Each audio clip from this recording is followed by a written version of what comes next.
أعوذ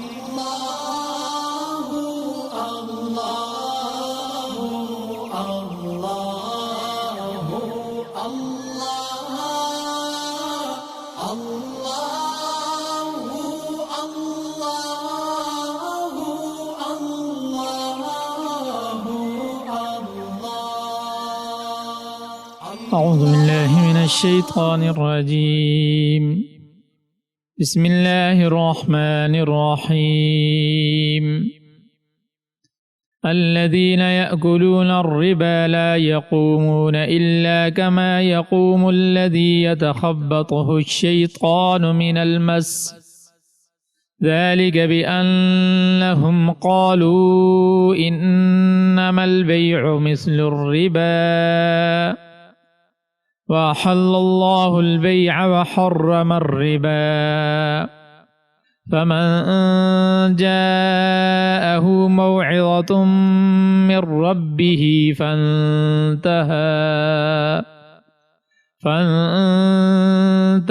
فله ما سلف وأمره إلى الله ومن عاد فأولئك أصحاب النار هم فيها خالدون۔ جو لوگ سود کھاتے ہیں وہ قیامت میں اٹھیں گے تو اس شخص کی طرح اٹھیں گے جیسے شیطان نے چھو کر پاگل بنا دیا ہو۔ یہ اس لیے ہوگا کہ انہوں نے کہا تھا کہ بے بھی تو سود ہی کی طرح ہوتی ہے، حالانکہ اللہ نے بے کو حلال کیا ہے اور سود کو حرام قرار دیا ہے۔ لہٰذا جس شخص کے پاس اس کے پروردگار کی طرف سے نصیحت آ گئی اور وہ سودی معاملات سے باز آ گیا تو ماضی میں جو کچھ ہوا وہ اسی کا ہے، اور اس کی باطنی کیفیت کا معاملہ اللہ کے حوالے ہے، اور جس شخص نے لوٹ کر پھر وہی کام کیا تو ایسے لوگ دوزخی ہیں اور ہمیشہ اسی میں رہیں گے۔ ان آیات میں سود کی حرمت اور اس کے احکام کا بیان کیا ہے۔ یہ جو آیت میں نے تلاوت کی آج کا ہمارا سبق ہے، اور اس کے بعد والی آیات میں بھی یہ بڑا اہم مسئلہ ہے، کیونکہ سود کے بارے میں، سود پر قرآن و سنت کی شدید وعیدیں ہیں، اور دوسری طرف سے دیکھا جائے تو آج کی دنیا کا اقتصادیات اور معاملات میں یہ ایک لازمی جز بن چکا ہے، اور اس سے نجات کی مشکلات کا مسئلہ یعنی کافی مشکل ہے اس سے نجات حاصل کرنا آج کے دور میں، اور اس سے اپنے آپ کو بچانا۔ پہلی بات تو آپ یہ سمجھیں کہ قرآن کی آیات کی صحیح تفاسیر اور احادیث صحیحہ کے ارشادات پر غور کرنے سے یہ بات معلوم ہوتی ہے کہ قرآن و سنت کی اصطلاح میں ربا، سود ہے کیا چیز ہے، اور کن کن معاملات کو شامل ہے، اور اس کی حرمت کس حکمت اور مصلحت پر مبنی ہے، اور پھر اس میں کس قسم کی مضرتیں اور نقصان ہیں۔ اور اگر دوسری حیثیت سے دیکھا جائے تو وہ اس کی حیثیت جو ہے وہ عقلی اور معاشی ہے، یعنی سوال یہ ہے کہ کیا واقعی میں سود ایسی چیز ہے جو دنیا کی اقتصادی ترقی کا ضامن ہے، اور اگر ہم سود کو چھوڑ دیں، اس کو نظر انداز کر لیں، تو لازمی طور پر تجارت اور عام اقتصادیات تباہ و برباد ہو جائیں گی۔ تو یہ تقریباً 6 آیتیں ہیں جن میں سود کی حرمت اور ان کے احکامات کا بیان ہوا ہے۔ پہلی آیت جو آج ہمارا سبق ہے، اس میں سود خوروں کے برے انجام اور محشر میں ان کی رسوائی اور گمراہی کا ذکر ہے کہ جو لوگ سود کھاتے ہیں وہ نہیں کھڑے ہوتے، مگر جس طرح کھڑا ہوتا ہے وہ آدمی جس کو کسی شیطان نے لپٹ کر مجنون بنا دیا ہو، پاگل بنا دیا ہو۔ اور حدیث شریف میں ہے کہ کھڑے ہونے سے مراد محشر میں قبر سے اٹھنا ہے، کہ سود خور جب قبر سے اٹھے گا تو اس پاگل اور مجنون کی طرح اٹھے گا جس کو کسی شیطان جن نے پاگل بنا دیا ہو، مجنون بنا دیا ہو۔ اس سے ایک بات یہ بھی معلوم ہوئی کہ جنات اور شیاطین کے اثر سے انسان بے ہوش یا مجنون ہو سکتا ہے۔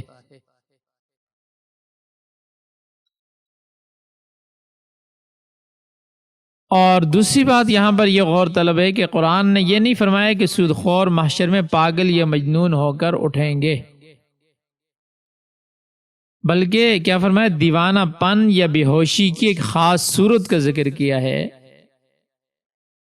کہ جیسے کسی کو شیطان جن نے لپٹ کر مجنون بنا دیا ہو۔ اس میں شاید اس بات کی طرف اشارہ ہے کہ بے ہوش اور مجنون تو بعض اوقات چپ چاپ پڑا بھی رہتا ہے، ان کا یہ حال نہیں ہوگا، بلکہ شیطان کے خبتی بنائے ہوئوں کی طرح وہ منہ سے بکواس اور ہذیان، گالیاں، برا بلا اور اسی طرح دوسری مجنونانہ حرکتوں کی وجہ سے پہچانے جائیں گے۔ اور اس طرح بھی اشارہ ہے کہ بیماری سے بے ہوش یا مجنون ہو جانے کے بعد چونکہ احساس بالکل ختم ہو جاتا ہے، اس کو تکلیف یا عذاب کا بھی احساس نہیں رہتا، جبکہ ایسے لوگوں کا یہ حال نہیں ہوگا، بلکہ آسیب زدہ کی طرح تکلیف اور عذاب کو پوری طرح محسوس کرے گا۔ اب یہاں پر ایک بات اور بھی سمجھنے کی ہے، کہا جا سکتا ہے کہ جرم اور سزا میں کوئی مناسبت بھی تو ہونی چاہیے نا، یعنی جیسا جرم ہو اسی مناسبت سے سزا بھی ہو۔ تو یاد رکھیں اللہ تبارک و تعالیٰ کی طرف سے جو سزا کسی شخص یا جماعت کے کسی جرم کے مقابلے میں دی جاتی ہے وہ یقیناً اس جرم کے مناسب ہوتی ہے۔ اس لیے سود خوروں کو مجنون، پاگل بنا کر محشر میں اٹھانا اس بات کے اظہار ہے کہ سود خور روپے اور پیسے کی حرص میں اس قدر مدہوش ہوتا ہے کہ اس کو نہ کسی غریب پر رحم آتا ہے، نہ کسی کی شرم مانے ہوتی ہے، نہ کسی کی شرم کہ وہ کسی سے شرم و حیا کرتا ہے۔ وہ چونکہ اپنی زندگی میں در حقیقت بے ہوش تھا، اس لیے محشر میں بھی اسی حالت میں اٹھایا گیا، یا یہ سزا اس لیے دی گئی کہ دنیا میں اس نے عقلی رنگ میں اپنی بے عقلی کو ظاہر کیا، کہ وہ کیسے کہتا ہے خرید و فروخت بے، وہ بھی تو سود کی طرح ہے، اس لیے اس کو بے عقل کر کے اٹھا دیا گیا۔ تو بہرحال فرمایا کہ الذین یأکلون الربا، یعنی جو لوگ سود کھاتے ہیں ان کی مثال ایسی ہے۔ امام بیضاوی رحمۃ اللہ علیہ فرماتے ہیں کہ اس آیت میں اللہ تعالی نے سود کھانے کا ذکر فرمایا ہے، لیکن مراد اس سے لینا دینا ہی ہے، صرف کھانا مراد نہیں ہے۔ یعنی یہ نہیں ہے کہ سود صرف اس صورت میں حرام ہے جب لے کر کھائیں، نہیں، لینا دینا اور بھی آگے باتیں آئیں گی یہ حرام ہے، کھانا ضروری نہیں ہے۔ یہاں پر کھانے کا ذکر اس لیے کیا گیا کہ انسانی زندگی کھانے پینے پر منحصر ہے اور یہ انسان کی اولین ضروریات میں سے ہے۔ اس لیے جب بھی کوئی محنت مزدوری کام کاج کرتا ہے تو کہتے ہیں کہ پیٹ کی خاطر یہ کچھ کیا جا رہا ہے۔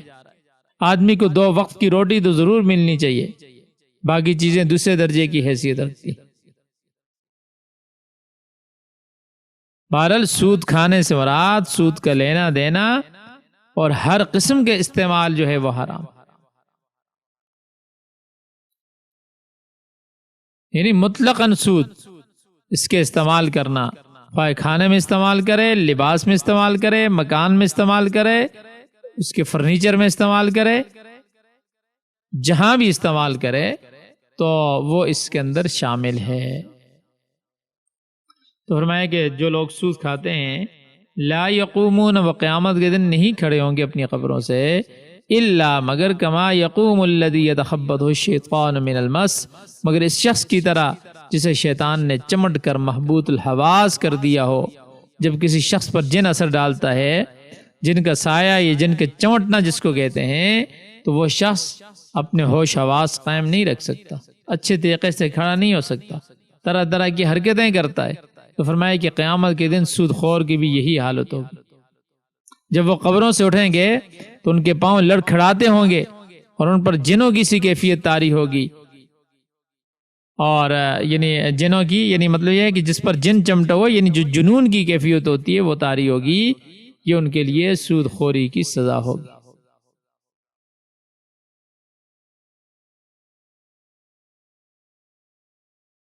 اور اس میں نے پہلے بھی یہ بات ذکر کر دی، تو یہ یعنی جن کے انسان کو چمٹ جانا یہ مشاہدے میں آتا ہے، اکثر لوگوں نے دیکھی ہوئی یہ چیز۔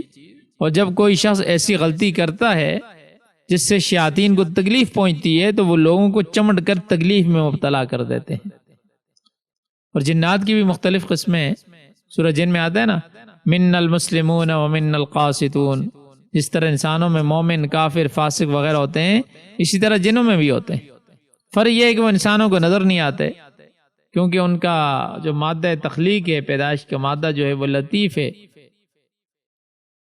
انسانی آبادی کی طرح یہ دنیا جنوں سے بھی بری پڑی ہے، اور بعض اوقات انسانوں کو چمٹ جاتے ہیں من المس سے یہ حقیقت واضح ہو جاتی ہے۔ لیکن اب یہ مطلب بھی نہیں ہے کہ ہر جگہ جینی ہو، جیسے جو جیلی عامل ہوتے ہیں نا کمائی کے، جنہوں نے اپنے ٹھکانے بنائے ہوتے ہیں، جیلی اور فراڈی جو ہوتے ہیں عامل، وہ ایسے واقعات کو اور بڑھا چڑھا کر بیان کرتے ہیں۔ اور اکثر عورتوں کو بعض بیماریاں ہوتی ہیں، مگر یہ جیلی اور فراڈی عامل جو ہوتے ہیں اسے بھی جنات چمٹنے پر سایہ ہے، جنات ہیں، فلاں ہیں۔ حالانکہ جب بیماری ہو تو اس کا علاج طبی طور پر ہی کرنا چاہیے، ہر چیز جو ہے وہ دم درود سے نہیں ہوتی، تعویذوں سے نہیں ہوتی ہے۔ تو یہ اعتقاد کی، عقیدے کی کمزوری اور جہالت کا نتیجہ ہے، اور تو اس وجہ سے یعنی بالکل انکار بھی نہیں کیا جا سکتا، اور ہر چیز کو یہ نہیں کہا جا سکتا کہ یہاں سایہ ہے، جنات ہیں۔ اس وجہ سے اعتدال، درمیانے راستہ اختیار کرنا چاہیے۔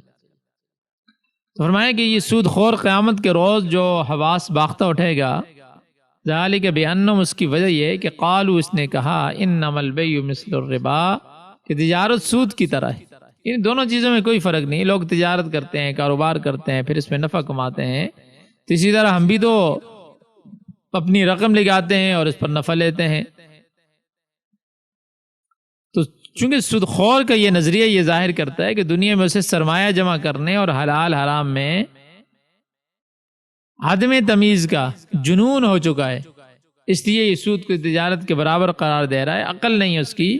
حالانکہ منافع کسی جنس کے بدلے میں ہوتا ہے، ایک شخص کوئی چیز بیچتا ہے اور اپنی لاگت سے زیادہ وصول کر کے نفع کماتا ہے، مگر سود میں تو کسی چیز کا تعلق ہی نہیں ہوتا۔ سود خور جو ہوتا ہے نہ کوئی چیز خریدتا ہے نہ اسے بیچتا ہے، بلکہ صرف روپیہ ادھار دے کر اس پر سود لیتا ہے، جو قطعاً حرام ہے۔ اور پھر یہ بھی یاد رکھیں، سود عام طور پر دو شکلوں میں ہوتا ہے، ادھار کی شکل میں یا اجناس کی صورت میں۔ اگر کوئی شخص کسی دوسرے شخص کو قرض کے طور پر کچھ رقم دیتا ہے اور پھر مقررہ وقت کے بعد اصل رقم کے ساتھ کچھ زائد رقم بھی لیتا ہے، تو یہ صریحاً سود ہے۔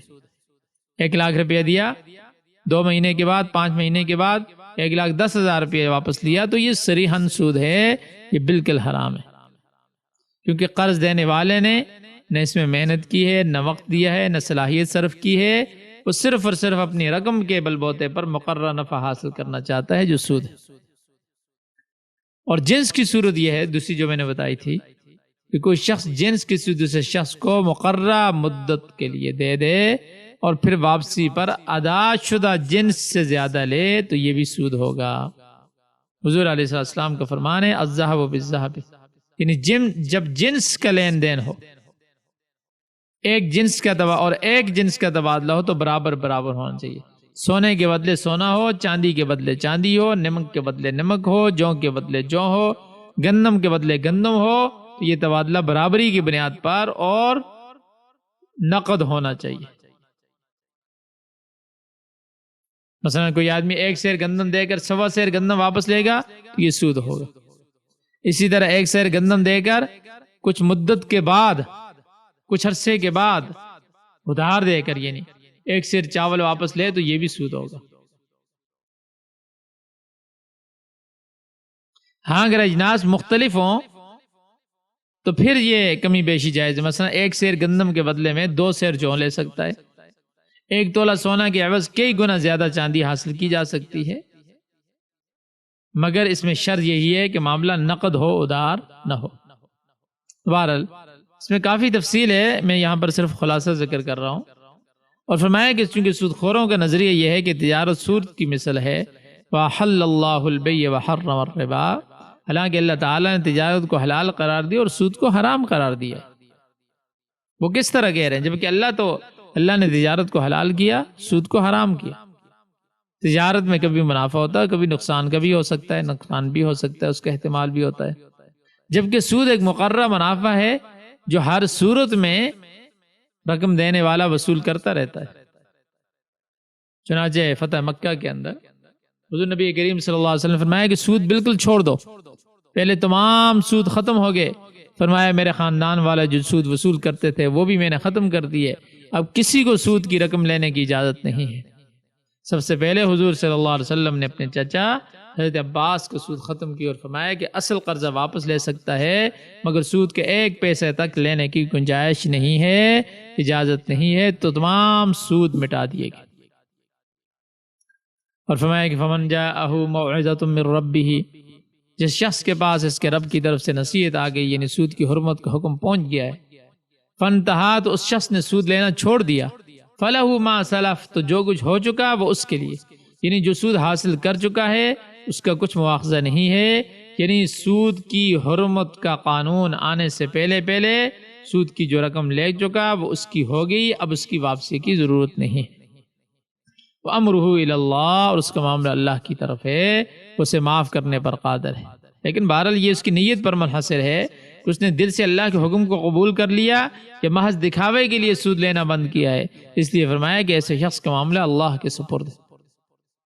اور وہ من عاد، اور جو کوئی دوبارہ سودی کاروبار کو شروع کر دے، دوبارہ سودی کاروبار دوبارہ شروع کر دے، تو پھر فَأُولَٰئِكَ أَصْحَابُ النَّارِ، یہی لوگ ہیں جہنم میں، جہنمی ہیں یہی، ہم فیہا خالدون، اور اس میں ہمیشہ ہمیشہ جہنم میں رہیں گے، ہمیشہ ہمیشہ جہنم میں رہیں گے. مطلب یہ کہ اللہ تعالیٰ کا حکم آ جانے کے بعد جو شخص سودی لین دین سے باز نہ آیا تو وہ اسی لائق ہے کہ جہنم کے گڑھے میں پھینک دیا جائے، جہاں سے کبھی چھٹکارا نہ ہو. اگر اس نے سود کو حلال سمجھ کر کھایا ہے تو پھر تو ظاہر سی بات ہے وہ کافر ہے، اور حلال تو نہیں جانتا مگر کھا رہا ہے تو تب بھی گناہ کبیرہ ہے، شدید درجے کا گناہ ہے، اور وہ جہنم کا مستحق ہے. اب سود کے واضح احکام بیان کرنے کے بعد اس کی حکمت بھی بیان فرما دی. فرمایا یمحق اللہ الربا، اللہ تعالیٰ سود کو مٹاتا ہے. سود کا جتنا بھی مال اکٹھا کر لو مگر انجام کار اس سے فائدے کی بجائے نقصان ہی پہنچے گا. عام طور پر ایسا ہوتا ہے کہ ایسا مال وہ عیاشی کے کاموں میں، کھیل تماشے میں، بینڈ باجے میں، آتش باشی میں، بے جا فیشن میں، غلط رسم و رواج کی نظر ہو جاتا ہے.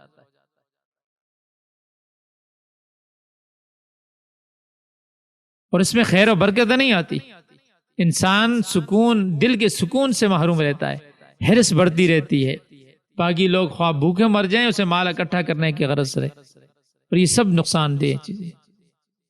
تو اس لیے اللہ تعالیٰ نے فرمایا کہ اللہ تعالیٰ سود کو مٹاتا ہے. اور بعض دفعہ دنیا میں تو انسان زندگی بڑی اچھی گزار لیتا ہے، کوئی یہ کہے کہ وہ فلاں سودی تھا، اس نے تو سود کے باوجود دنیا کی زندگی تو بڑی اچھی گزاری، اس میں تو کوئی پریشانی نہیں آئی، اس پر کوئی غم نہیں آیا، کوئی پریشانی نہیں آئی. آج اس کی اولادیں بھی مزہ کر رہی ہیں، تو آخرت تو ہے نا، آخرت میں سارا معاملہ برابر ہو جائے گا. اور فرمایا کہ وہ یربی الصدقات، اور صدقات کو بڑھاتا ہے. زکوٰۃ صدقات دینے والے کے مال میں اللہ تعالیٰ برکت عطا فرماتے ہیں. برکت اصل چیز جو ہے وہ برکت ہے، مال کی کثرت نہیں ہے، مال کی برکت ہے. اس لیے ہمیشہ اللہ تبارک و تعالیٰ سے برکت مانگا کریں. اور چونکہ صدقے کا جذبہ بنی نوع انسان کے ساتھ ہمدردی اور خیر سگالی کا جذبہ ہے، اللہ تعالیٰ ایسے شخص کے مال میں دنیا میں بھی اضافہ کرتا ہے اور آخرت میں تو 700 گنا تک، بلکہ اس سے بھی بڑھا چڑھا کر اجر عطا ہوگا. اللہ مالک الملک، وہ بادشاہوں کا بادشاہ ہے. کھجور کے ایک دانے کو احد پہاڑ جتنا بڑھا کر محافظہ دے گا۔ یہ ہے صدقہ خیرات کی برکات، کوئی اللہ تعالیٰ صدقات کو بڑھاتا ہے۔ واللہ لا يحب كل کفار نسیم، اللہ تعالیٰ نہ شکر گزار گناہگار آدمی کو پسند نہیں کرتا۔ جو شخص اللہ تعالیٰ کی عطا کردہ نعمت کو چند دن کے لیے کسی کو ادھار نہیں دے سکتا، کسی غریب و لاچار کی مدد نہیں کر سکتا، کسی بھوکے کو کھانا نہیں کھلا سکتا، اللہ ایسے نہ شکر گزار کو پسند نہیں کرتا۔ اور پھر جو شخص الٹا کسی کی مجبوری سے فائدہ اٹھا کر اسے سود پر قرض دیتا ہے، اس کا خون چوستا ہے، وہ پہلے ہی کمزور ہے، اس پر اور مالی بوجھ ڈالتا ہے، تو وہ شخص سخت گناہگار ہے، اللہ تعالیٰ ایسے آدمی کو ہرگز پسند نہیں کرتا۔ اور اگلی آیت میں بھی اسی کے متعلق انشاءاللہ کل کے سبق میں وہ بات آئے گی۔ ابھی ترجمہ ہم دیکھ لیتے ہیں۔ الذين يأكلون الربا لا يقومون إلا كما يقوم الذي يتخبطه الشيطان من المس، جو لوگ سود کھاتے ہیں وہ قیامت کے دن نہ کھڑے ہوں گے مگر جیسے وہ شخص کھڑا ہوا ہو جس کے حواس کھو دیے ہوں شیطان نے چھو کر۔ ذلك بأنهم قالوا إنما البيع مثل الربا، یہ اس لیے کہ انہوں نے کہا تجارت در حقیقت سود کی طرح ہے۔ وأحل الله البيع وحرم الربا، حالانکہ اللہ نے تجارت کو حلال کیا اور سود کو حرام کیا۔ فمن جاءه موعظة من ربه فانتهى فله ما سلف، بس جس شخص کو نصیحت پہنچی اس کے رب کی طرف سے پھر وہ باز آ گیا تو اس کے لیے ہے جو ہو چکا۔ وامرہ الی اللہ، اس کا معاملہ اللہ کے سپرد ہے۔ ومن عاد، اور جو پھر کرے، فاولئک اصحاب النار، وہی دوزخ والے ہیں، ہم فیہا خالدون، وہ اس میں ہمیشہ رہیں گے۔ یمحق اللہ الربا ویربی الصدقات، اللہ سود کو مٹاتا ہے اور خیرات کو بڑھاتا ہے۔ واللہ لا يحب كل کفار نسیم، اور اللہ ہر کسی ناشکر گناہگار کو پسند نہیں کرتا۔ صدق اللہ العظیم۔